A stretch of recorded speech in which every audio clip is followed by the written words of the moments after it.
কক্সবাজারের চকরিয়ায় এক ভয়াবহ ঘটনা ঘটেছে। গভীর রাতে চুরি করতে ঢুকে পুলিশ সদস্যের স্ত্রীকে ধর্ষণ করেছে এক দুর্বৃত্ত। সোমবার 14 জুলাই রাত 3টার দিকে চকরিয়া পৌরসভা 3 নম্বর ওয়ার্ডের একটি ভাড়া বাসায় এই ঘটনা ঘটে। সেখানে বাস করতেন টুরিস্ট পুলিশের এক কনস্টেবলের স্ত্রী, সঙ্গে ছিল তাদের 2 শিশু সন্তান।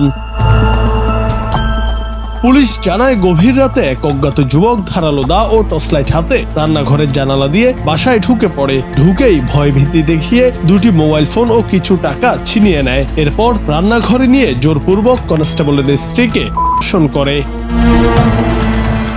এ সময় ঘরে থাকা 2 শিশু সন্তান আতঙ্কে কেঁদে ওঠে। তাদের কান্না ও চিৎকার শুনে পাশের বাসার ভাড়াটিয়ারা ছুটে এসে ঘটনাটি জানতে পারেন।